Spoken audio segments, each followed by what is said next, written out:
even at the end of his life when everything went wrong, ಸಂಸೋನದ ಜೀವನದ ಅಂತ್ಯದಲ್ಲಿ ಎಲ್ಲ ಕೆಟ್ಟು ಹೋದಾಗಲೂ, even at that point the Lord had mercy on him and used that man even in his worst of condition to bring revival in that situation so as to speak. ಆ ಒಂದು ಕಠಿಣವಾದ ಪರಿಸ್ಥಿತಿಯಲ್ಲಿ ಅಂತ್ಯದ ಗಳಿಗೆಯಲ್ಲಿಯೂ ಸಹ ದೇವರು ಈತನನ್ನು ಬಳಸಿಕೊಂಡು ಅಲ್ಲಿ ದೊಡ್ಡ ರಕ್ಷಣೆಯನ್ನು ಉಂಟು ಮಾಡ್ತಾನೆ. Now the reason I'm telling you this, ಯಾಕೆ ಇದನ್ನು ಹೇಳ್ತೇನೆ ಅಂದ್ರೆ, we are going to do a little bit of self check. ಇವತ್ತು ನಮ್ಮನ್ನೇ ನಾವು ಪರೀಕ್ಷಿಸಿಕೊಳ್ಳೋಣ. And checks can happen only when you have a comparison. ಸ್ವ ಪರೀಕ್ಷೆ ಮಾಡಿಕೊಳ್ಳುವುದು ಹೇಗೆ? ಇನ್ನೊಬ್ಬರ ಸಂಗಡ ಹೋಲಿಸಿಕೊಂಡಾಗ ಮಾತ್ರ. ನಮ್ಮನ್ನೇ ನಾವು ಪರೀಕ್ಷಿಸಿಕೊಳ್ಳುವಂತೆ ನಾವು ಮುಂದುವರಿಯೋಣ. And there we will have the results right by the end of this service. ಹಾಗಾಗಿ ಆರಾಧನೆ ಅಂತ್ಯದಲ್ಲಿ ಇದರ ಫಲಿತಾಂಶ ಏನು ಅಂತ ನಮಗೆ ಗೊತ್ತಾಗ್ತದೆ. I'm going to use the letters SAMSON to do this self check. SAMSON ಅಂತ ಹೇಳಿ ಆ ಪದಗಳನ್ನು ಉಪಯೋಗಿಸಿಕೊಂಡು ಸ್ವಪರೀಕ್ಷೆನ ಮಾಡೋಣ ಅಂತ. The letter S stands for set apart from birth. S ಅಂತ ಹೇಳಿದ್ರೆ ಅದು ಹುಟ್ಟಂದಿನಿಂದ ದೇವರಿಗಾಗಿ ಪ್ರತ್ಯೇಕಿಸಲ್ಪಟ್ಟವನು ಅಂತ ಹೇಳಿ. Right, if you have a Bible, Judges chapter 13 and verse number 5. Apart, Samson S, set apart from birth. S, ಸ್ಯಾಮ್ಸನ್ಗೆ ಮೊದಲನೇ ಅಕ್ಷರ ಎಸ್, ಅದನ್ನ ಪ್ರತ್ಯೇಕಿಸಲ್ಪಟ್ಟಿರುವುದು ಅಂತ ಹೇಳಿ ಅರ್ಥ. With regard to his life, the Bible says that his mother will bear a son and he will have a purpose. ಹಾಗಾಗಿ ಇಲ್ಲಿ ನಾವು ನೋಡ್ತೇವೆ, ಈ ತಾಯಿ ಗರ್ಭಧರಿಸಿ ಸಂಸೋನನಿಗೆ ಜನ್ಮ ನೀಡುತ್ತಾಳೆ. ಆ ಸಂಸೋನನಿಗೆ ಅವನ ಜೀವನದ ಒಂದು ಉದ್ದೇಶವಿದೆ ಎಂಬುದಾಗಿ. What is the purpose? ಆ ಉದ್ದೇಶ ಏನು ಅಂತ ಹೇಳಿ ನೋಡುವಾಗ, so the man was born at the right season at the right time. ಹಾಗಾಗಿ ಈ ವ್ಯಕ್ತಿ ಸರಿಯಾದ ಸಮಯದಲ್ಲಿ ಸರಿಯಾದ ಕಾಲದಲ್ಲಿ ಹುಟ್ಟಿದ್ದಾನೆ. to deliver Israel out of the hand of the Philistines. ಫಿಲಿಸ್ಟಿಯರ ಕೈಗಳಿಂದ ತನ್ನ ಜನರನ್ನ ಬಿಡಿಸಿಕೊಳ್ಳಲಿಕ್ಕೆ ಈತನು ಹುಟ್ಟಿದ್ದಾನೆ. Self check number 1. ಮೊದಲನೇ ಪರೀಕ್ಷೆ, ಸ್ವ ಪರೀಕ್ಷೆ ಏನಂದ್ರೆ, do you know your mission? ನಿಮ್ಮ ಜೀವನದ ಉದ್ದೇಶವೇನು ಅಂತ ನಿಮಗೆ ಗೊತ್ತೇ? Now the Lord doesn't bring you on earth and decide what to do with you. ಭೂಲೋಕಕ್ಕೆ ದೇವರು ನಿಮ್ಮನ್ನ ಕಳಿಸಿ ಆನಂತರ ಅಯ್ಯೋ ಏನಪ್ಪ ಮಾಡೋದು ಇವನ ಸಂಗಡ ಅಂತ ಹೇಳಿ ದೇವರು ಯೋಚನೆ ಮಾಡೋದಿಲ್ಲ. No, everything concerning you is decoded within you. ನಿಮ್ಮ ವಿಷಯವಾಗಿ ಎಲ್ಲವೂ ನಿಮ್ಮೊಳಗೆ ದೇವರಿಟ್ಟಿದ್ದಾನೆ. And number 2, ಎರಡನೇ ವಿಷಯ, you are here at the right season and the right time. ಸರಿಯಾದ ಕಾಲದಲ್ಲಿ ಸರಿಯಾದ ಸಮಯದಲ್ಲಿ ನೀವು ಇಲ್ಲಿ ಇದ್ದೀರಿ. Because many of us will go to the grave without even understanding the reason why we exist. ಯಾಕೆ ನಾವು ಭೂಮಿಗೆ ಬಂದವಿ ಅಂತ ಹೇಳಿ ಆ ಉದ್ದೇಶನೇ ತಿಳ್ಕೊಳ್ಳದೆ ಅನೇಕರು ಸಾಯುವುದುಂಟು. That's why the graveyard is the richest and the wealthiest place on planet Earth. ಹಾಗಾಗಿ ಇವತ್ತು ಗೋರಿಗಳನ್ನ ಸಮಾಧಿಗಳನ್ನು ನೋಡುವಾಗ ಅದು ಇಡೀ ಲೋಕದಲ್ಲಿ ಅತಿ ಐಶ್ವರ್ಯವುಳ್ಳದ್ದು, ಅತಿ ತಲಾಂತುಗಳು ಹೇರಾಳ ಧಾರಾಳವಾಗಿರುವಂತ ಸ್ಥಳ. Because we have sang and clapped and done all these things without figuring out our purpose. ಯಾಕಂದ್ರೆ ನಮ್ಮ ಉದ್ದೇಶವನ್ನೇ ಅರಿಯದೆ ನಾವು ಕುಣಿದು ಹಾಡಾಡಿ ಹಾಡುಗಳನ್ನು ಹಾಡಿ ಸ್ತುತಿಸುವಂತದ್ದಾಗಿದೆ. My honest desire is if every single one of us as the body of Christ will rise up together and do what God has called us to do together, the impact is more. ಕ್ರಿಸ್ತನ ಶರೀರವಾಗಿರುವಂಥ ನಾವು ಒಟ್ಟಾಗಿ ಕೈ ಜೋಡಿಸಿ ದೇವರು ನಮಗೆ ಕರೆದದ್ದನ್ನು ನಾವು ಮಾಡುವಾಗ ಅಲ್ಲಿರುವಂಥ ಪ್ರಭಾವ ದೊಡ್ಡದಾಗಿರ್ತದೆ. So you see, it's like the body of Christ is literally like a body, right? ದೇವರ ದೇಹ, ಶರೀರ ಅನ್ನೋದು ಶರೀರ ಅಲ್ವೇ? No, it looks like, just compare it to a natural body. ಕರ್ತನ ದೇಹ ಅಂತ ಹೇಳುವಾಗ ಅದು ಸಹಜವಾದಂತ ಶರೀರಕ್ಕೆ ಹೋಲಿಕೆ. Now there's a hand which is ready to serve. ನೋಡ್ರಿ, ಸೇವೆ ಮಾಡಲಿಕ್ಕೆ ಕೈ ಸಿದ್ಧ. But the leg says I'm busy with something else. ಆದ್ರೆ ಕಾಲು ಹೇಳ್ತದೆ ನನಗೆ ಬೇರೆ ಕೆಲಸ ಇದೆ, ನೀನು ಮಾಡ್ಕೋ ಹೋಗು ಅಂತ. One eye says yes. ಒಂದು ಕಣ್ಣು ಆಯ್ತು ಮಾಡೋಣ ಅಂತ ಹೇಳ್ತದೆ. The other eye says I'm not interested. ಇನ್ನೊಂದು ಕಣ್ಣು ಹೇಳ್ತದೆ ನನಗೆ ಇದರಲ್ಲಿ ಇಂಟ್ರೆಸ್ಟ್ ಇಲ್ಲ ಅಂತ ಹೇಳಿ. You know how this body is going to look if it's going to be that way, with no leg, one hand, one eye. ಹಾಗಾಗಿ ಒಂದೊಂದು ಅಂಗಾಂಗಗಳು ಒಂದೊಂದು ಕೆಲಸ ಮಾಡುವಾಗ ನಮ್ಮ ದೇಹ ಹೇಗೆ ಕಾಣಿಸಬಹುದು ಯೋಚನೆ ಮಾಡಿ ನೋಡ್ರಿ. So Samson had a divine call even before he was born. ಸಂಸೋನನು ಹುಟ್ಟುವುಗಿಂತ ಮುಂಚಿತವಾಗಿ ಅವನ ಜೀವನದಲ್ಲಿ ಒಂದು ದೈವಿಕ ಉದ್ದೇಶವಿದ್ದಿತ್ತು. So I want you to please lift up your hand. ಹಾಗಾಗಿ ನಮ್ಮ ಕರಗಳನ್ನು ತೆರೆಯೋಣವೇ. and say, "Thank you, Lord, ದೇವರೇ ನಿನಗೆ ಸ್ತೋತ್ರ ಹೇಳೋಣ, that you called me ಕರ್ತನೇ ನನ್ನನ್ನು ಕರೆದದ್ದಕ್ಕಾಗಿ ನಿನಗೆ for ಸ್ತೋತ್ರ. a very specific purpose." ಒಂದು ನಿರ್ದಿಷ್ಟ ಉದ್ದೇಶಕ್ಕಾಗಿ ನೀನು ಕರೆದಿ, ಅದಕ್ಕಾಗಿ ಸ್ತೋತ್ರ ಅಪ್ಪ. I pray ನಾನು ಪ್ರಾರ್ಥಿಸ್ತೇನೆ, I will finish what I've been called to do. ನನ್ನ ಕಾರ್ಯನ ನಾನು ನೆರವೇರಿಸ್ತೇನೆ ಕರ್ತನೆ. Amen. Amen. But after this, amen, please go and figure out what you're called to do. ಆಮೇಲೆ ಅಂದ ಕೂಡಲೇ ಮನೆಗೆ ಹೋಗಿ ಏನು ಉದ್ದೇಶ ನಿಮ್ಮ ಜೀವನದದ್ದು ಅಂತ ಹೇಳಿ ಯೋಚನೆ ಮಾಡಿ. And because you are called, ಮತ್ತು ನೀವು ಕರೆಯಲ್ಪಟ್ಟ ಕಾರಣ the other S kicks in, which is separated. I have been given a new set of rules. That's ನನಗೆ what it means. ಒಂದು ನಿರ್ದಿಷ್ಟ ನಿಯಮಗಳು ನೀಡಲಾಗಿದೆ. It's not the common rule for everybody. Because I've been called, I have a separate set of rules. ಈ ನಿಯಮಗಳು ಎಲ್ಲರ ಬಳಿನೂ ಇರೋದಿಲ್ಲ. ನಾನು ಕರೆಯಲ್ಪಟ್ಟ ಕಾರಣ ನನಗೆ ಈ ನಿಯಮಗಳು ನೀಡಲಾಗಿದೆ. There are so many electrical equipment here. ನೋಡ್ರಿ, ಇಲ್ಲಿ ಅನೇಕ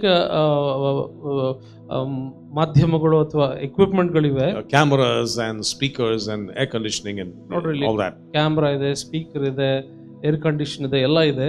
Though it is electronics, ಇದೆಲ್ಲ ಎಲೆಕ್ಟ್ರಾನಿಕ್ ಆಗಿದ್ರು ಸಹ the operation is different. ಇವುಗಳ ಕಾರ್ಯ ಮಾಡುವಂತ ವಿಧಾನ ಬೇರೆ. Am I making sense? ನಾ ಹೇಳೋದು ಅರ್ಥವಾಗ್ತಿದ್ದಾರಾ? So you have a separate rule for you. ಹಾಗಾಗಿ ನಿಮಗೂ ಸಹ ನಿಮ್ಮದೇ ಆದಂತ ನಿಯಮಗಳುಂಟು. That is very important because Samson was given a set of rules. ಅದು ಬಹಳ ಮುಖ್ಯ, ಯಾಕಂದ್ರೆ ಸಂಸೋನನಿಗೆ ಅವನದೇ ಆದಂತ ನಿಯಮವನ್ನ ಕೊಡಲಾಗಿತ್ತು. Number 1, no razor shall come upon his head. ಮೊದಲನೇ ನಿಯಮ ಏನಂದ್ರೆ ಅವನ ತಲೆ ಕೂದಲು ಕತ್ತರಿಸಕೂಡದು ಅಂತ ಹೇಳಿ. See, for you, what is the meaning of no razor on your head doesn't make sense for you. ತಲೆ ಕೂದಲನ್ನು ನೀನು ಕತ್ತರಿಸಬೇಡ ಅಂತ ನಿಮಗೆ ಹೇಳಿದ್ರೆ ಅದು ನಿಮಗೆ ಏನು ಅರ್ಥಹೀನ ಅಂತ ಹೇಳಿ ಅನಿಸ್ತದೆ. But for him and his call, that is an important ingredient. ಆದ್ರೆ ಸಂಸೋನನಿಗೂ ಮತ್ತು ಅವನಿಗೆ ನೀಡಲಾದ ಕರೆಗೂ ಅದು ಬಹಳ ಬಹಳ ಮುಖ್ಯವಾದಂತ ನಿಯಮವಾಗಿತ್ತು. And of course, no wine and so on and so forth is the regulations and the rules for him. ಹೋಗ್ತಾ ಹೋಗ್ತಾ ನೋಡ್ತೇವೆ ನಾವು ಮತ್ತೇರುವಂತಹ ಪದಾರ್ಥಗಳನ್ನ ಕುಡಿಕೂಡುದು, ತಿನ್ನಬಾರದು, ಇಂತಹ ನಿಯಮಗಳನ್ನ ನೀಡಲಾಗಿದೆ. The next letter is A. A stands for anointed. ಸಂಸೋನನಲ್ಲಿ ಎ ಬಂದು ಅಭಿಷಕ್ತ, ಅನಾಯಿಂಟೆಡ್ ಅಂತ ಹೇಳಿ. God anointed him very differently and very specifically. ದೇವರು ಸಂಸೋನನನ್ನ ವಿಚಿತ್ರವಾಗಿ ಮತ್ತು ಪ್ರತ್ಯೇಕವಾಗಿ ಅಭಿಷೇಕಿಸಿದ. Because you are called of God, your anointing is different from somebody else's anointing. ನೋಡ್ರಿ, ದೇವರು ನಿಮ್ಮನ್ನ ಕರೆಯುವಾಗ ನಿಮ್ಮ ಜೀವನದ ಮೇಲಿನ ಕರೆ ಅಥವಾ ಅಭಿಷೇಕ ಇನ್ನೊಬ್ಬನ ಜೀವನ ಮೇಲಿನದಕ್ಕಿಂತ ವ್ಯತ್ಯಾಸವಾಗಿರ್ತದೆ. Therefore, if I am going to look at somebody else and say, I want to be anointed like him, you are plugging the equipment into the wrong source. ಹಾಗಾಗಿ ನಾನು ಇನ್ನೊಬ್ಬರು ನೋಡಿ ನನಗೆ ಆ ಅಭಿಷೇಕ ಬೇಕು ಅಂತ ನೀವು ಹೇಳೋದಾದ್ರೆ ನೀವು ಬೇರೆ ಯಾವುದೋ ಸ್ವಿಚ್ಗೆ ಬೇರೆ ಯಾವುದೋ ಕನೆಕ್ಷನ್ ಕೊಡೋ ತರ ಇರ್ತದೆ. That is not your anointing. ಅದು ನಿಮಗೆ ನೀಡಲಾದ ಅಭಿಷೇಕವಲ್ಲ. The anointing you need is to fulfill your call on your life because you are separated, set apart Samson. ನಿನ್ನ ಕರೆಯನ್ನ, ನಿನ್ನ ಉದ್ದೇಶವನ್ನ ನೆರವೇರಿಸಬಹುದಾದಂತಹ ಕರೆ ನಿನಗೆ ಮಾತ್ರ ನೀಡಲಾಗಿದೆ. Go out and be anointed to do what God has called you to do based on your calling, and you falling and rising without any change is not going to do nothing. ನಿಮ್ಮ ಕರೆಯನ್ನ ತಿಳಿದವರಾಗಿ ಲೋಕಕ್ಕೆ ಹೋಗಿ ಅದನ್ನ ನೆರವೇರಿಸುವಂತ ಪ್ರಯಾಸ ಮಾಡಬೇಕೆ ಹೊರತು ಬೀಳ್ರಿ, ಎದ್ದೇಳ್ರಿ, ಓಡ್ರಿ ಇದೆಲ್ಲ ಅಗತ್ಯವಿಲ್ಲ. It's a heartache because a lot of this drama needs to go. Do something because you're anointed of God to have a specific purpose in your life. ನಿಮಗೆ ಇಷ್ಟ ಆಗೋ ಥರ ಮಾತಾಡಿ ನಿಮ್ಮನ್ನು ಖುಷಿಪಡಿಸ್ಲಿಕ್ಕೆ ನಾನು ಇಲ್ಲಿ ಬಂದಿಲ್ಲ. ನಾನು ಗಂಭೀರವಾದ ವಿಷಯವನ್ನು ಹೇಳ್ತಾ ಇದ್ದೇನೆ. ನಿಮ್ಮ ಜೀವನದ ಉದ್ದೇಶವನ್ನು ನೀವು ಅರಿತು ಅದರ ನೇಮ ನಿಷ್ಠೆಗಳನ್ನು ಕೈಗೊಂಡು ಅದನ್ನು ನೆರವೇರಿಸಿಕೊಳ್ಳೋ ಪ್ರಯಾಸದಲ್ಲಿ ಆರಂಭ ಮಾಡಿರಿ. All right, let me ask you a question. ಒಂದು ಪ್ರಶ್ನೆ. How do you think Samson looked like? I mean, in our imagination. ಕಲ್ಪನೆ ಮಾಡಿಕೊಂಡು ನೋಡ್ರಿ, ಸಂಸೋನ ನೋಡ್ಲಿಕ್ಕೆ ಹೇಗಿರಬಹುದು. But throughout the scriptures, people don't know where his strength came from. ಆದರೆ ವಾಕ್ಯಗಳ ಮೂಲಕವಾಗಿ ಅವನಿಗೆ ಶಕ್ತಿ ಎಲ್ಲಿಂದ ಬಂತು ಅಂತ ಯಾರಿಗೂ ಗೊತ್ತಿಲ್ಲ. They asked him, where's your strength, Samson? ಸಂಸೋನನ್ನು ಹೋಗಿ ನಿನ್ನ ಶಕ್ತಿ ಎಲ್ಲಿದೆ ಅಂತ ಕೇಳುವಾಗ, I mean, if you saw somebody is solid, I mean, obviously I know the strength comes from the muscle. ಯಾರಾದ್ರೂ ನಿಜವಾಗ್ಲೂ ಬಲಿಷ್ಠ ಮೈ ಕಟ್ಟಿರೋರಿಗೆ ನೋಡುವಾಗ ಕೂಡಲೇ ಗೊತ್ತಾಗ್ಬಿಡ್ತದೆ ಇವನಿಗೆ ಬಹಳ ಶಕ್ತಿ ಇದೆ ಅಂತ ಹೇಳಿ. So he was a normal looking guy. ಹಾಗಾಗಿ ಸಂಸೋನನು ಸಾಧಾರಣ ಮೈ ಕಟ್ಟಿನವನು. But when the anointing came on him, ಆದ್ರೆ ಅವನ Oh, ಮೇಲೆ yes. ಅಭಿಷೇಕ ಇಳಿದು ಬರುವಾಗ the guy lifted that gate like this. ಆ ವ್ಯಕ್ತಿ ಗೇಟ್ಗಳನ್ನ ಕೈಗಳಿಂದ ಎತ್ತಿ ಬಿಡವನಂತೆ. And people said, where did the strength come from? ಜನರಿಗೆ ಅಲ್ಲಿ ಆಶ್ಚರ್ಯವಾಗ್ತಿತ್ತಂತೆ, ಇವನಿಗೆ ಇಷ್ಟೊಂದು ಶಕ್ತಿ ಎಲ್ಲಿಂದ ಬಂದಿತು ಅಂತ ಹೇಳಿ. And you know the strength didn't come from himself. ಮತ್ತು ನಿಮಗೆ ಚೆನ್ನಾಗಿ ಗೊತ್ತು, ಆ ಶಕ್ತಿ ಅವನಲ್ಲಿ ತನ್ನಷ್ಟಕ್ಕೆ ತಾನೇ ಬರಲಿಲ್ಲ. He was anointed. ಅವನು ಅಭಿಷೇಕಿಸಲ್ಪಟ್ಟಿದ್ದ. If it is mine, I can show off to a certain degree. ನನ್ನದೇನಾದ್ರೂ ಇದ್ದರೆ ಖಂಡಿತವಾಗಿ ಎಲ್ಲರಿಗೂ ತೋರಿಸ್ಕೊಂಡು ಬರ್ಬೋದು. But we are jars of clay. ಆದ್ರೆ ನಾವು ಮಣ್ಣಿನ ಮಡಿಕೆಯ ಹಾಗೆ. But the Spirit was deposited inside of us. ಪವಿತ್ರಾತ್ಮನು ನಮ್ಮಲ್ಲಿ ತನ್ನೇ ತಾನು ಸುರಿಸಿಕೊಳ್ತಾನೆ. Therefore, when people see you in action, ಆಗಾಗ ನಿಮ್ಮನ್ನ ಸೇವೆ ಕೆಲಸ ಮಾಡುವುದನ್ನ ಜನರು ನೋಡುವಾಗ people say, hey, where's your strength from? ನಿನ್ಗೆ ಇಷ್ಟೊಂದು ಬಲ ಎಲ್ಲಿಂದ ಬರ್ತದೆ ಅಂತ ಕೇಳ್ತಾ ದೇವರಿಂದ. My strength comes from the Lord, the maker of heaven and earth. ಭೂಪರಲೋಕಗಳ ಸೃಷ್ಟಿಕರ್ತನಾದಂತ ದೇವರಿಂದ ನನಗೆ ಬಲ ದೊರಕಿತು. ಎಂಗೆ ಹೋಗೋಣ. Great anointing on his life. ಆತನ ಮೇಲೆ ದೊಡ್ಡ ಅಭಿಷೇಕವಿದ್ದಿತು. Did amazing exploits. ಆತನು ಒಂದು ದೊಡ್ಡ ಆಶ್ಚರ್ಯಕರವಾದ ಸಾಧನೆಗಳನ್ನು ಮಾಡಿದ. But he had an enemy. ಆದ್ರೆ ಅವನಿಗೆ ಒಬ್ಬ ವೈರಿ ಇದ್ದ. M stands for misled by his desires. He was his enemy. M ಅಂತ ಹೇಳುವಾಗ ಅವನ ಆಸೆಗಳಿಗೆ ಅವನು ಮಾರು ಹೋದ ಅನ್ನೋದಕ್ಕೆ ಅರ್ಥ M. Did you understand that? Yeah, the devil is there, but we have blamed the devil too much, whereas we have to be blamed. ಸೈತಾನನಿದ್ದಾನೆ, ಹೌದು, ಅವನು ನಮಗೆ ವೈರಿನೇ, ಆದ್ರೆ ಅನಾವಶ್ಯಕವಾಗಿ ಎಲ್ಲದಕ್ಕೂ ಅವನನ್ನೇ ನಾವು ದೂಷಿಸ್ತೇವೆ. ಆದ್ರೆ ನಮ್ಮನ್ನು ನಾವು ದೂಷಿಸಿಕೊಳ್ಳುವಂಥದ್ದು ಬೇಕು. I heard a testimony long back. ಒಂದು ಬಹಳ ಕಾಲದಿಂದ ಒಂದು ಸಾಕ್ಷಿ ಕೇಳಿಸಿಕೊಂಡೆ. He says, I want to share my life. ಅವ್ರು ಹೇಳಿದ್ರು, ನನ್ನ ಜೀವನವನ್ನ ಹಂಚ್ಕೊಳ್ತೇನೆ ಅಂತ ಹೇಳಿ. I said, please go on. So whatever. ಹೇಳ್ರಿ, ನಿಮ್ಮ ಹೇಳ್ಕೊಳ್ಳಿ ಅಂತ ನಾನು ಹೇಳಿದೆ. He says, I used to beat my wife every day. ಅವ್ರು ಹೇಳಿದ್ರು, ನನ್ನ ಹೆಂಡತಿಯನ್ನ ಪ್ರತಿ ದಿವಸ ನಾನು ಹೊಡಿತಾ ಇದ್ದೆ. And then he said something like this. ಆ ನಂತರ ಈ ಒಂದು ವಿಷಯ ಹೇಳಿದ್ರು, it is not me, ನಾನಲ್ಲ ರೀ ಅದು, the devil. ಸೈತಾನನು ನನ್ನ ಮೂಲಕ ಹೆಂಡತಿನ ಹೊಡಿತಿದ್ದ. Now we are hiding behind the devil. ನಾವೇನ್ ಮಾಡ್ತೇವೆ, ಸೈತಾನನ ಹಿಂದೆ ಹೋಗಿ ಬಚ್ಚಿಟ್ಕೊಳ್ತೇವೆ. Let's have guts to say it is me. ಧೈರ್ಯವಾಗಿ ಹೇಳೋಣ ರೀ, ನಂದೇ ತಪ್ಪು ಅಂತ ಹೇಳಿ. You know, the David, after messing up his life, messing up his life. ದಾವೀದನು ತನ್ನ ಜೀವನವನ್ನ ಹಾಳು ಮಾಡಿಕೊಂಡ ನಂತರ, you'll read that in Psalm 51. Let's not go there. ಕೀರ್ತನ 51ರಲ್ಲಿ ಹೇಳ್ತಾನೆ. You know what he said? ಏನು ಹೇಳ್ತಾನೆ ಗೊತ್ತಾ? Against thee I have sinned, O God. ಕೇವಲ ನಿನ್ನ ವಿರುದ್ಧವಾಗಿ ನಾನು ತಪ್ಪು ಮಾಡಿದ್ದೇನೆ Against ದೇವರೇ. you I have sinned, not my situation. ನಾನೇ ಮಾಡಿದ್ದು. ನಿನಗೆ ವಿರುದ್ಧವಾಗಿ ನಾನು ಪಾಪ ಮಾಡಿದ್ದೇನೆ, ನನ್ನ ಪರಿಸ್ಥಿತಿ, ನನ್ನ ವೈರಿ ಎಲ್ಲ ನಾನೇ ಪಾಪ ಮಾಡಿದ್ದೇನೆ ಅಂತ ಹೇಳ್ತಾನೆ. If we made a mistake, let's say I am responsible. ಹಾಗಾಗಿ ತಪ್ಪು ಮಾಡುವಾಗ ನಂದೇ ತಪ್ಪು ಅಂತ ಒಪ್ಪಿಕೊಳ್ಳೋಣ. I have failed you, Lord. ನಾನು ನಿನ್ನನ್ನ ಸೋಲುವಂತೆ ಮಾಡಿದೆ ದೇವರೇ. And God will lift up a person who's crushed in his spirit. ಯಾವಾಗ ಮುರಿದು ಬಿದ್ದ ಮನಸ್ಸುಳ್ಳವನನ್ನ ದೇವರು ನೋಡ್ತಾನಲ್ವಾ, ಅಂತವನ್ನ ದೇವರೇ ಮೇಲೆ ಕೆತ್ತುತ್ತಾನೆ. So Samson had, in the Bible, actually, let's not go there because of time's sake. In the book of Galatians chapter 6, verse 6 and 7, go home and read this. Apostle Paul talks about sowing to the flesh and sowing to the spirit. Galatia 6:7 ವಾಕ್ಯದಲ್ಲಿ ಪೌಲನು ಹೇಳ್ತಾನೆ, ನಮ್ಮ ಶರೀರ ಭಾವಕ್ಕೆ ಬಿತ್ತನೆ ಮಾಡುವುದು, ಆತ್ಮ ಭಾವಕ್ಕೆ ಬಿತ್ತನೆ ಮಾಡುವುದು. Do not be deceived. God is not mocked. For whatever a man sows, that he will also reap. Whatever. ಮನುಷ್ಯನು ಏನು ಬಿತ್ತನೆ ಮಾಡ್ತಾನೋ. The word is whatever. ಮನುಷ್ಯನು ಏನು ಬಿತ್ತುತ್ತಾನೋ, anything you sow, you will reap. ಏನು ಅಂದ್ರೆ ಎಲ್ಲ, ನೀವು ಏನು ಬಿತ್ತುತ್ತೀರೋ ಅದನ್ನೇ ಕೊಯ್ತೀರಿ. So Samson was very attracted with women. ಹಾಗಾಗಿ ಸಂಸೋನನಿಗೆ ಹೆಣ್ಣು ಮಕ್ಕಳ ಮೇಲೆ ಆಕರ್ಷಣೆ ಜಾಸ್ತಿ. And he was not, he would park his car any time he needed to refill. And that's a mystery, by the way. I'm talking in mystery. ಹಾಗಾಗಿ ಎಲ್ಲ ಹೆಂಗಸರಿಂದ ಸಂಸೋನನು ಬಿದ್ದಿರ್ತಿದ್ದ. Let's read Judges chapter 14 verse number 3. ನ್ಯಾಯಾಧೀಶರು 14:3 ವಾಕ್ಯ ಓದೋಣ. His father and mother said to him, "Is there no woman among the daughters of your brethren or among all my people that you must go and get a wife from the uncircumcised Philistines?" ಆಗ ಅವರು, ಸುನ್ನತಿ ಇಲ್ಲದ ಫಿಲಿಷ್ಟಿಯರ ಹೆಣ್ಣನ್ನು ವರಿಸಬೇಕೆಂದಿರುತ್ತಿ, ನಿನ್ನ ಬಂಧುಗಳಲ್ಲಿಯೂ ನಿಮ್ಮ ಎಲ್ಲ ಜನರಲ್ಲಿಯೂ ನಿನಗೆ ಹೆಣ್ಣು ಸಿಕ್ಕುವುದಿಲ್ಲವೋ ಎಂದು ಕೇಳಲು, And Samson said, "Get her for me, for she pleases me." ಅವನು, ನನಗೋಸ್ಕರ ಆಕೆಯನ್ನೇ ತೆಗೆದುಕೊಳ್ಳಬೇಕು, ಆಕೆಯನ್ನೇ ನಾನು ಮೆಚ್ಚಿಕೊಂಡಿದ್ದೇನೆ ಅಂದನು. S stands for stumbled. S ಅನ್ನೋದು ಎಡವಿ ಬಿದ್ದ ಅನ್ನೋದಕ್ಕೆ ಒಂದು Because of compromise. ಸಮಾಧಾನ ಮಾಡಿಕೊಳ್ಳಲು ಹೋಗಿ ಎಡವಿ ಬಿದ್ದ. You see, whenever you place your desires above your agenda for life, there is an issue. ಯಾವಾಗೆಲ್ಲ ನಿಮ್ಮ ಜೀವನದ ಕರೆಗಿಂತಲೂ ನಿಮ್ಮ ಆಸೆಗಳನ್ನ ಮೇಲಿನ ಸ್ಥಾನದಲ್ಲಿ ಇಡ್ತಿರಲ್ಲೋ ಅಲ್ಲಿ ನಿಮಗೆ ಸಮಸ್ಯೆ ಇರ್ತದೆ. He played with temptation.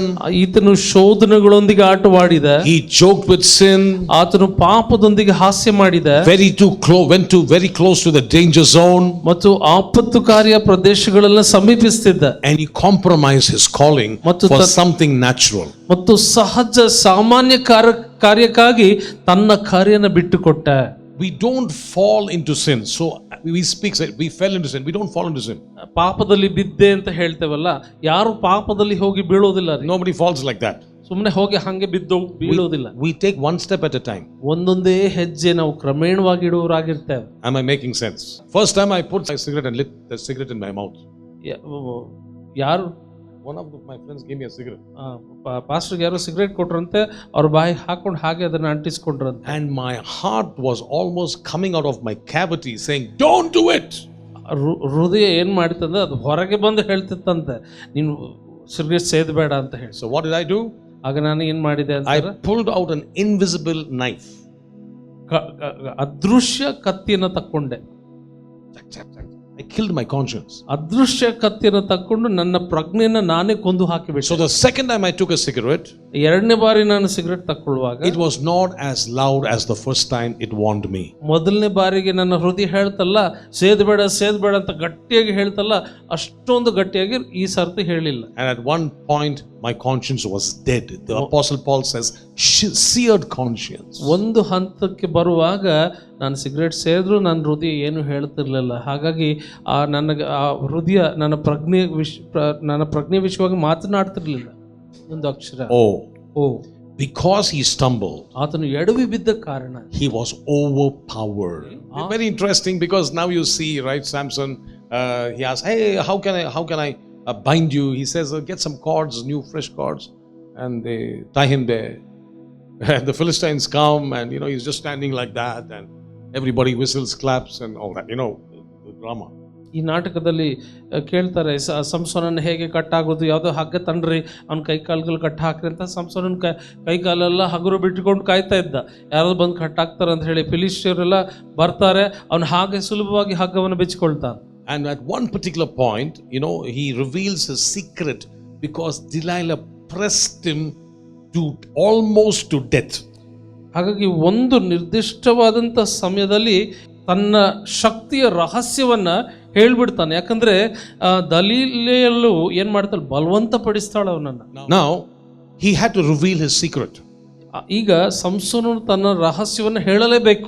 Now that was a very very very serious compromise. ಆ ಶಕ್ತಿಯ ಗುಟ್ಟನ್ನು ಹೇಳುವುದು ಇದು ಬಹಳ ಗಂಭೀರವಾದಂತ ಒಂದು ವಿಷಯ, ಅವನು ಬಿಟ್ಟುಕೊಡುವಂತದ್ದು. Okay, now listen to me. May I ask you a question? ಒಂದು ಪ್ರಶ್ನೆ ಕೇಳ್ತೇನೆ. Who cut Samson's hair? ಯಾರು ಸಂಸೋನನ ತಲೆ ಕೂದಲನ್ನು ಕತ್ತರಿಸಿದ್ದು? It was not Delilah. She got a team and organized the team to cut. ಈಕೆ ಕತ್ತರಿ ತಕೊಂಡು ಹೋಗಿ ಆತನ ಕೂದಲು ಕತ್ತರಿಸುವುದಿಲ್ಲ, ಅದೊಂದು ತಂಡವನ್ನ ಏರ್ಪಡಿಸ್ತಾಳೆ, ಸಿದ್ಧತೆ ಮಾಡ್ತಾಳೆ. And therefore he was overpowered. ಹಾಗಾಗಿ ಅವನ ಮೇಲೆ ಉಳಿದವರೆಲ್ಲ ಹಾವಿ ಆಗ್ತಾರೆ. So you see what happens when you compromise with your calling. ನೋಡ್ರಿ, ನಿಮ್ಮ ಕಾರ್ಯನ ನೀವು ಬಿಟ್ಟುಕೊಡುವಾಗ you will collapse one day, and you will expect the same thing to happen. What happened yesterday, it will not work on a new day. ಒಂದು ಸಮಯ ಬರ್ತದೆ, ಆಗ ನೀವು ಬಿದ್ದು ಹೋಗ್ತೀರಿ. ಹಿಂದೆ ನಡೆದದ್ದು ಈಗಲೂ ನಡೀತದೆ ಅಂತ ಹೇಳಿ ಧೈರ್ಯವಾಗಿ ಮುಂದೆ ಹೋಗ್ತೀರಿ, ಅಲ್ಲಿ ಏನು ನಡೆಯೋದಿಲ್ಲ. His eyes were gouged and he doesn't know what he's doing. A man with a vision cannot see. ಅವನ ಕಣ್ಣುಗಳು, ಅವನ ದೃಷ್ಟಿ ಮೊಬ್ಬು ಕೊಟ್ಟಿದ್ದವು, ಅವನಿಗೆ ಕಣ್ಣೇ ಕಾಣಿಸಲ್ದಂತಾಯಿತು. ಅಂದ್ರೆ ನಿಮ್ಮ ಕಾರ್ಯನ ನೀವು ಬಿಟ್ಟುಕೊಡುವಾಗ ನೀವು ದೃಷ್ಟಿಹೀನರಾಗ್ತೀರಿ. Overpowered, ಮೊದಲನೇದು ಹಾವಿ ಆಗುವಂಥದ್ದು, but not overlooked by God. ಆದರೆ ದೇವರು ನಿಮ್ಮನ್ನ ಸಲ್ಲಿಗೆ ಆಗಿ ಸಹಜವಾಗಿ ತಕ್ಕೊಳ್ಳೋದಿಲ್ಲ, ಗಂಭೀರವಾಗಿ ಎಣಿಸದೆ ಬಿಡೋದಿಲ್ಲ. Did I make sense? He was overpowered by sin, but not overlooked by God. ಪಾಪ ಅವನ ಮೇಲೆ ಹಾವಿ ಆದರೂ ಸಹ ದೇವರ ದೃಷ್ಟಿ ಅವನನ್ನು ಬಿಟ್ಟು ಹೋಗಲಿಲ್ಲ. In simple words, even after he fell, God did not overlook him. ಸಂಸೋನನು ಬಿದ್ದು ಹೋದಾಗ್ಯೂ ಸಹ ದೇವರು ಅವನನ್ನ ಕೈ ಬಿಡಲಿಲ್ಲ. Somebody ought to say amen. Amen. He's not a God of one chance, two chance, three chances. ದೇವರು ಒಂದು ಅವಕಾಶ, ಎರಡು ಅವಕಾಶ, ಮೂರು ಅವಕಾಶಕ್ಕೆ ನಿಲ್ಲೋದಿಲ್ಲ. He gives you a million chances. ಆತನು ಕೋಟಿ ಅವಕಾಶಗಳನ್ನು ನಿಮಗೆ ನೀಡ್ತಾನೆ. And I don't know how many chances we are playing with in terms of the chances God has given us to reconcile and come back to him. ದೇವರೊಡನೆ ಸಮಾಧಾನ ಮಾಡಿಕೊಂಡು ಹಿಂದಿರುಗಿ ಬರಲಿಕ್ಕೆ ನಾವು ಎಷ್ಟು ಅವಕಾಶಗಳನ್ನು ಹಾಳು ಮಾಡ್ಕೊಳ್ತಾ ಇದ್ದೇವೋ ನಮಗೆ ಗೊತ್ತಿಲ್ಲ. We are in a season of grace. ನಾವು ಕೃಪೆಯ ಕಾಲದಲ್ಲಿ ಇದ್ದೇವೆ. It's not going to be open permanently. ಈ ಕೃಪೆಯ ಕಾಲ ಅನ್ನೋದು ಶಾಶ್ವತವಾಗಿರೋದಿಲ್ಲ. There will be a time. ಅದಕ್ಕೂ ಒಂದು ಕಾಲ ಉಂಟು. The trumpet will sound. ತುತ್ತೂರಿ ಶಬ್ದ ಕೇಳಿಸುತ್ತದೆ. And the dead in Christ will rise first. ಕ್ರಿಸ್ತನಲ್ಲಿ ಸತ್ತವರು ಮೊದಲು ಎದ್ದು ಬರುತ್ತಾರೆ. And those of us who are alive and remain, ಆ ನಂತರ ಜೀವಂತವಾಗಿರುವಂತ ನಾವುಗಳು, will be caught with the Lord together in the clouds. ನಾವು ಕರ್ತನೊಡನೆ ಮೇಘಗಳಲ್ಲಿ ಒಯ್ಯಲ್ಪಡ್ತೇವೆ. It is called the rapture. ಇದನ್ನ ಮೇಲಕ್ಕೆ ಒಯ್ಯಲ್ಪಡುವುದು ಎಂಬುದಾಗಿ ಹೇಳ್ತಾರೆ. Then the second coming will happen. ಆ ನಂತರ ಎರಡನೇ ಬರೋಣವಾಗ್ತದೆ. In the second coming, ಎರಡನೇ ಬರೋಣದಲ್ಲಿ it is not going to be grace, grace, grace. ಅಲ್ಲಿ ಕೇವಲ ಕೃಪೆ, ದಯೆ, ಕೃಪೆ, ಕನಿಕರ ಇರೋದಿಲ್ಲ. It will be the repetition of Samson's story. ಅಲ್ಲಿ ಸಂಸೋನನ ಕಥೆಯನ್ನ ತಿರುಗಿ ಹಾಕಲಾಗ್ತದೆ. I have to commit my life to enter into divinity to be with Jesus. ಯೇಸುವಿನೊಡನೆ ನಾನು ಇರಲಿಕ್ಕೆ ನನ್ನನ್ನು ನಾನು ಸಮರ್ಪಿಸಿಕೊಡುವಂತ ಹಂತವದು. Because now the grace doors are open. ಈಗ ಕೃಪೆಯ ಬಾಗಿಲುಗಳು ಎಲ್ಲಿಯವರೆಗೆ ತೆರೆಯಲಾಗಿರ್ತವೋ, all you have to say is Jesus, and that's the story. You are saved by calling on the name of the Lord. ಅಲ್ಲಿಯವರೆಗೆ ಯೇಸು ಅಂತ ನೀವು ಹೇಳಿದ್ರೆ, ಯೇಸುವಿನ ಹೆಸರಿಡದಂತ ನೀವು ರಕ್ಷಿಸಲ್ಪಡ್ತೀರಿ. But at that time, ಆದ್ರೆ ಆ ಸಮಯದಲ್ಲಿ it is going to be your life. ಅದು ನಿಮ್ಮ ಜೀವವಾಗಿರ್ತದೆ. The doors are open. ಬಾಗಿಲುಗಳು ತೆರೆಯಲಾಗಿರ್ತವೆ. Come to Jesus. ಯೇಸುವಿನ ಬಳಿಗೆ ಬನ್ನಿರಿ ಅಂತ ಹೇಳಿ. Come to Jesus. ಯೇಸುವಿನ ಬಳಿಗೆ ಬನ್ನಿರಿ. He is the way, the truth and the life. ಆತನೇ ಮಾರ್ಗವೂ ಸತ್ಯವೂ ಜೀವವಾಗಿದ್ದಾನೆ. You cannot make it to heaven without him. ಯೇಸುವಲ್ಲದೆ ನೀವು ಪರಲೋಕಕ್ಕೆ ಹೋಗ್ಲಿಕ್ಕೆ ಸಾಧ್ಯವಿಲ್ಲ. The man Samson had such a difficult time in comprehending why his life has been messed up with his eyes gouged out and he doesn't know where he is. ತನ್ನ ಕಣ್ಣು ಗುಡ್ಡೆಗಳು ಹೊರಬಂತಂತಾಗಿ ತನ್ನ ಜೀವನದ ಶಕ್ತಿಯೆಲ್ಲ ಕುಗ್ಗಿ ಹಿಂಗಿ ಹೋಗಿದ್ದು ಯಾತಕ್ಕೆ ಅಂತ ಹೇಳಿ ಅರಿಯದಂತೆ ಸಂಸೋನನಿರ್ತಾನೆ. The last letter N. ಕಡೆಯ ಅಕ್ಷರ N. He made a prayer. ಆತನ ಪ್ರಾರ್ಥನೆ ಏನಾಗಿತ್ತು ಗೊತ್ತಾ? Nearer to thee. ಇನ್ನು ನಿನ್ನ ಹತ್ತಿರಕ್ಕೆ ಬರ್ತೇನೆ ಅಂತ. I have gone away. ನಾನು ದೂರ ಹೋಗಿಬಿಟ್ಟೆ, but I want to come nearer to ಆದ್ರೆ ನಿನ್ನ ಹತ್ತಿರಕ್ಕೆ ಬರ್ತೇನಪ್ಪ ಅಂತ ಹೇಳಿ. Nearer to thee, Lord. ಇನ್ನು ಹತ್ತಿರ ಬರ್ತೇನೆ. I messed up my life. ನನ್ನ ಜೀವನವನ್ನು ಹಾಳು ಮಾಡಿಕೊಂಡೆ. Give me one more chance to come nearer to thee. ಇನ್ನು ನಿನ್ನ ಹತ್ತಿರಕ್ಕೆ ಬರ್ಲಿಕ್ಕೆ ಇನ್ನೊಂದು ಅವಕಾಶ ನನಗೆ ಕೊಡು ದೇವರೇ. The book of ದೇವರೇ. Judges chapter number 16 verse number 22. ನ್ಯಾಯಸ್ಥಾಪಕರು 16:22 ವಾಕ್ಯ. The hair on his head began to grow again after it had been shaven. ಅಷ್ಟರಲ್ಲಿ ಅವನ ತಲೆ ಕೂದಲು ಬೆಳೆಯ ಹತ್ತಿದವು. I want to talk to every single one of you and even via media. ಇಲ್ಲಿರುವಂತ ಪ್ರತಿಯೊಬ್ಬರಿಗೂ ಮತ್ತು ಮಾಧ್ಯಮದಲ್ಲೂ ನಾವು ಮಾತನಾಡ್ತೇನೆ. God is willing to restore your life back. ದೇವರು ನಿನ್ನ ಜೀವನವನ್ನು ಪುನರ್ಸ್ಥಾಪಿಸಲು ಬಯಸ್ತಾನೆ. Somebody shout hallelujah. Hallelujah. I don't know what condition that you are in right ನಿಮ್ಮ now. ಪರಿಸ್ಥಿತಿ ಇವತ್ತು ಹೇಗಿದೆಯೋ ನನಗೆ ಗೊತ್ತಿಲ್ಲ. People could have abandoned you. ಜನರು ನಿಮ್ಮನ್ನು ಕೈ ಬಿಟ್ಟಿರಬಹುದು. But there's a God in heaven. ಆದ್ರೆ ಪರಲೋಕದಲ್ಲಿ ದೇವರು ಇರುವ ದೇವರು Is when a man came to him and said, Lord, help me, I want to come nearer to you. ದೇವರೇ ನನಗೆ ಸಹಾಯ ಮಾಡು, ನಿನ್ನ ಹತ್ತಿರಕ್ಕೆ ಬರ್ತೇನೆ ಅಂತ ದೇವರೊಡನೆ ನಾವು ಹೇಳುವಾಗ that's it, the help began to grow. ಅಷ್ಟೇ ಸಮಯ ಬರ್ತದೆ, ದೇವರು ನಿಮ್ಮನ್ನು ಸಮೀಪಿಸ್ತಾನೆ. Whatever you lost will come back. ಯಾವುದೆಲ್ಲ ನೀವು ಕಳ್ಕೊಂಡಿರ್ತೀರೋ ಅದು ಹಿಂದಿರುಗಿ ಬರ್ತದೆ. Oh, praise the Lord. Our God is a good God. ನಮ್ಮ ದೇವರು ಒಳ್ಳೆಯ ದೇವರಾಗಿದ್ದಾನೆ. Please don't lose eternity for something so trivial in these few years that you're living on this earth. ನೀವು ಭೂಲೋಕದಲ್ಲಿ ಬದುಕುವಂತ ಈ ಕೆಲವು ವರ್ಷಗಳಲ್ಲಿ ಸಣ್ಣದಾದದ್ದು, ಅಲ್ಪವಾದದಕ್ಕೆ ಶಾಶ್ವತವಾದಂತ ಭಾಗ್ಯವನ್ನು ಕಳ್ಕೊಳ್ಬೇಡಿ. We have forgotten the eternal, but we have spent all our energies in the natural. ನಾವು ನಿತ್ಯತ್ವವನ್ನು ಮರೆತು ಬಿಟ್ಟು ನಮ್ಮ ಎಲ್ಲಾ ಶಕ್ತಿ ಪ್ರಯಾಸಗಳನ್ನ ಸಹಜ ಸಾಮಾನ್ಯವಾದವುಗಳಿಗೆ ಒಪ್ಪಿಸಿಕೊಡ್ತೇವೆ. Then Samson called to the Lord, saying, "O Lord God, remember me, I pray. Strengthen me, I pray, just this once, O God, that I may be with one blow take vengeance on the Philistines for my 2 eyes." Now I believe ನನ್ನ ವಿಶ್ವಾಸ ಏನು ಗೊತ್ತಾ, that Samson need not have died, ಸಂಸೋನನು ಸಾಯುವ ಅಗತ್ಯವೇ ಇರಲಿಲ್ಲ. because you know what he prayed? ಯಾಕಂದ್ರೆ ಆತನ ಪ್ರಾರ್ಥನೆ ಏನು ಮಾಡಿದ ಅಂದ್ರೆ, He prayed in verse number 30, "Let me die with the Philistines." ನಾನು ಫಿಲಿಷ್ಟಿಯರ ಸಂಗಡ ಸಾಯುವೆನು ಎಂದು That was his prayer. ಇದು ಸಂಸೋನನ ಪ್ರಾರ್ಥನೆ ಆಗಿತ್ತು. So it could be that he said, "I'm going to die." It happened that way. Probably if he said, "Lord, kill everyone, I will want to stand," it could have happened. ಸಂಸೋನನು ಹೀಗೂ ಪ್ರಾರ್ಥನೆ ಮಾಡಬಹುದಿತ್ತು, ದೇವರೇ ನನ್ನ ವೈರಿಗಳನ್ನೆಲ್ಲ ನಾಶ ಮಾಡಪ್ಪ, ನಾನು ಬದುಕಿರ್ತೇನೆ ಅಂತ ಹೇಳ್ಬೋದಿತ್ತು. ಆದ್ರೆ ಅವನು ಏನು ಹೇಳ್ದ, ನಾನು ಅವರ ಸಂಗಡ ಸಾಯ್ತೇನಪ್ಪ ಅಂತ ಹೇಳಿ. So your words have power. ಹಾಗಾಗಿ ನಿಮ್ಮ ಮಾತಿನಲ್ಲಿ ಶಕ್ತಿ ಉಂಟು. Death and life are in the power of your tongue. ಜೀವ ಮರಣಗಳು ನಿಮ್ಮ ನಾಲಿಗೆ ವಶವಾಗಿದೆ. So declare life in your situation. ಹಾಗಾಗಿ ನಿಮ್ಮ ಪರಿಸ್ಥಿತಿಯಲ್ಲಿ ಜೀವವನ್ನು ಮಾತನಾಡಿರಿ.